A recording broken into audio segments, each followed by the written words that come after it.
Ya, jika kita masih primitif pemikiran kita akan selamanya terbodohi.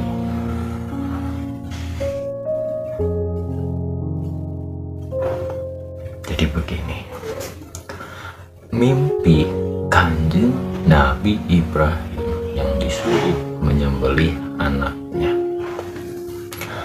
Kita buka satu hewan. Hewan mana yang tidak sayang sama anaknya? Hewan saja sayang sama anaknya, apalagi kita manusia.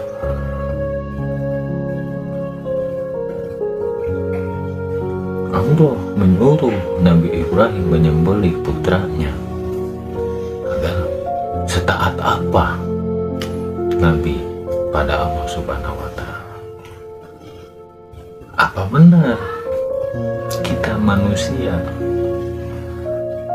ibaratnya dengan taat kepada Allah kita harus menyembelih putra kita atau anak kita? Jika dalam mimpi seperti itu dan harus dilakukan sesuai dengan mimpi itu, menurut saya salah besar.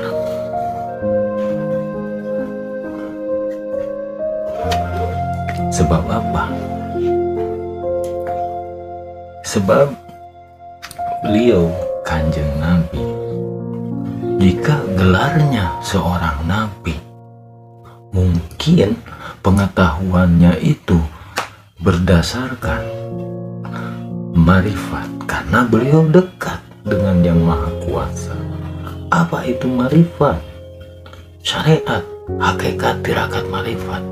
Hakikatnya apa? Mimpi. Syariatnya mimpi, gitu kan? Syariatnya mimpi dalam kisah Nabi Ibrahim. Mimpi yang disuruh menyembelih itu syariatnya. Hakikatnya arti mimpi tersebut. Apa arti mimpi itu? Nih, jika kita ingin menjalankan suatu ayat yang ada dalam Quran di kehidupan nyata kita di zaman sekarang agar kita melengkapi syahadat kita, harus seperti apa? Bukankah di zaman sekarang kita lebih sayang akan yang disebut harta tata wanita, gitu kan? Ya, seandainya saja di zaman dulu, iya, kambing disembelih dibagikan ke masyarakat, penduduk atau tetangga, karena di zaman dulu orangnya susah meren tidak beli daging oge. Tapi beda dengan zaman sekarang. Zaman sekarang hampir semua orang bisa membeli daging.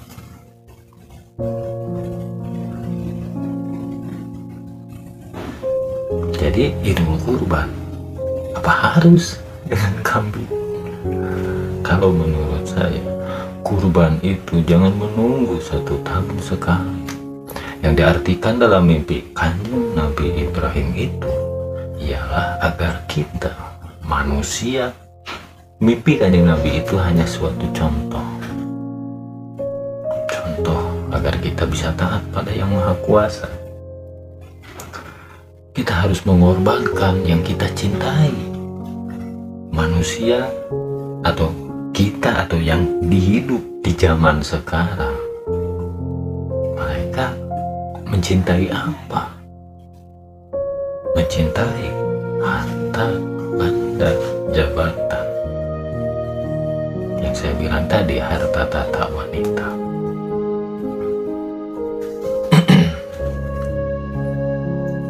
Mereka berkorban. Kita ambil contoh, seandainya dalam setiap Idul Kurban berupa uang saja, misalkan seharga kambing itu rata-rata 3 juta. Siapa yang mau kurban, misalkan dalam satu RW gitu kan, bisa mengumpulkan 50 juta dalam satu RW itu dalam satu RW di setiap Idul Adha.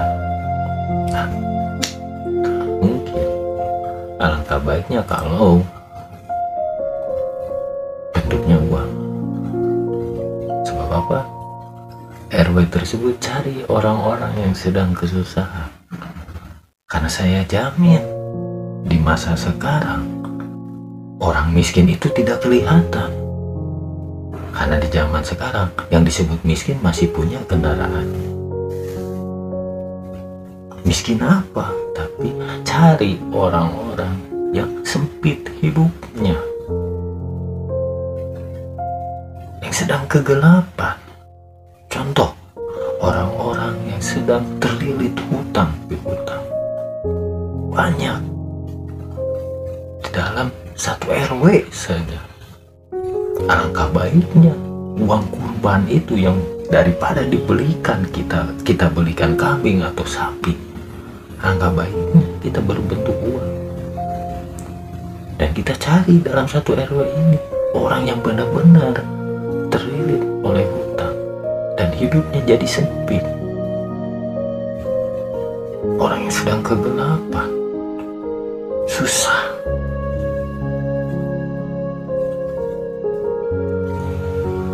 Alangkah baiknya yang dikumpulkan uang daripada kita belikan sapi, domba.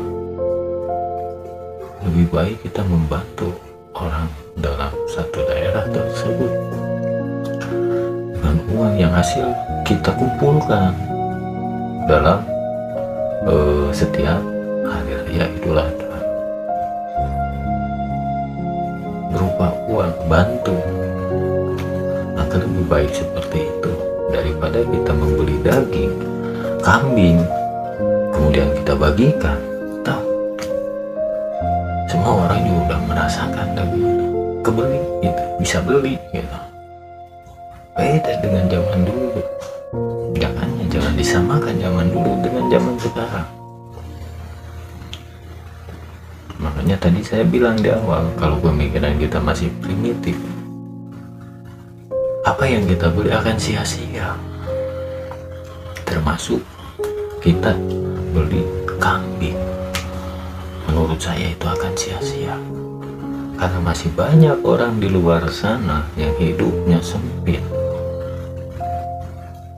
terlilit hutang piutang. Akhirnya tidak sedikit orang yang bunuh diri, yang mengakhiri hidupnya karena sempitnya kehidupannya. Nah, salah siapa? Bukan salah dirinya, tapi salah kita, manusia yang dalam memahami suatu ayat terpatok pada syariat.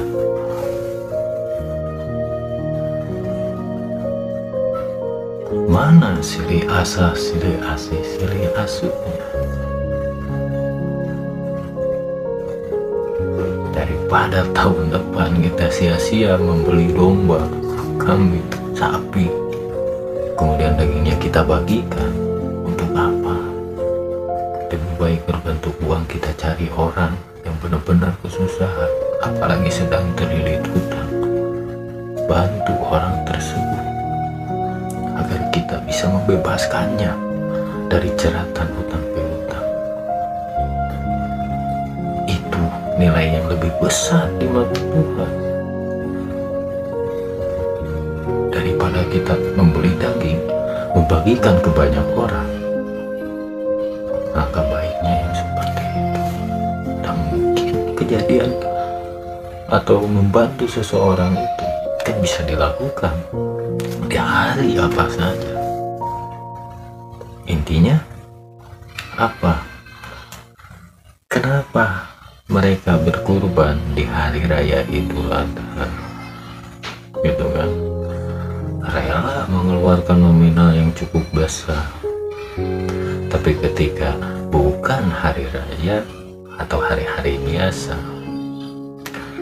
lihat orang kelaparan hari-hari hirup, lihat gembel di jalan boro-boro mau ngasih makan, kasih nasi bungkus gitu, boro-boro.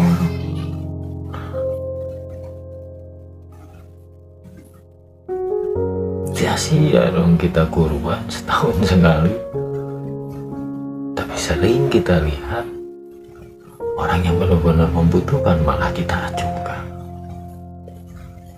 Apalagi orang yang membutuhkannya itu saudara kita sendiri.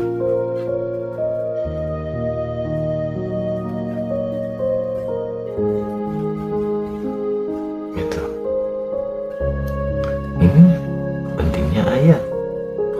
Dalam memahami ayat Quran itu, makanya saya pernah membahas tentang ilmu budi. Jika kita ingin tahu intisari Quran, kita harus mengenal Allah. Begitu. Jika kita kenal Allah, kita akan tahu diri kita nih. Kita ini siapa? Manusia itu tidak berdaya, tidak daya, tidak upaya. Semua yang kita jalankan, yang kita rasakan itu atas izinnya. Gitu. Allahu Akbar, Allah Maha Besar. Jika kita bisa melihat Allah yang begitu besarnya, tidak akan mungkin orang berkurban setahun sekali. Paham ini? Jangan sampai kita beli kambing, beli sapi sia-sia. Jangan sampai seperti itu. Kita bayangkan, kita logika saja. Beli daging atau kambing, kita bagikan, mungkin kenyang bisa 1 atau 2 hari gitu. Tapi kalau kita bantu orang yang sedang kesusahan, terlilit hutang, kita bantu setidaknya meringankan, apa orang tersebut akan bisa hidup 1 atau 2 hari? Saya yakin orang tersebut akan bersemangat kembali menempuh hidupnya, akan semangat kembali dalam berusaha memperjuangkan kehidupannya. Banyak orang yang tidak semangat memperjuangkan kehidupannya karena sempitnya kehidupan ini.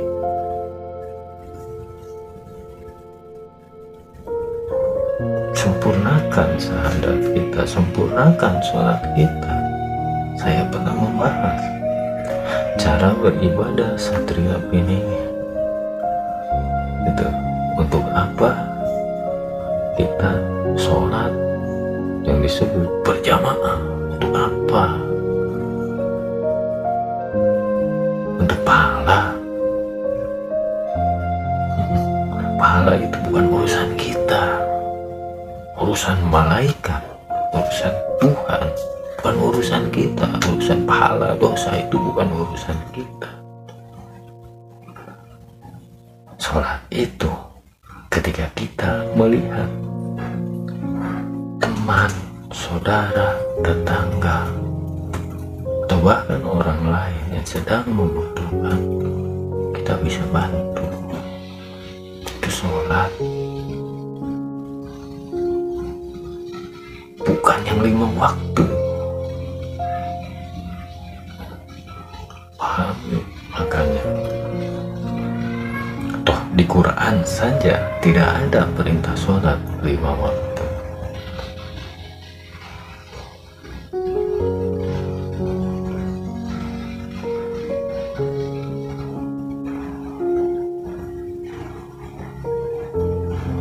perintah sholat 5 waktu itu kan ketika Kanjeng Nabi Isra Miraj oleh-oleh.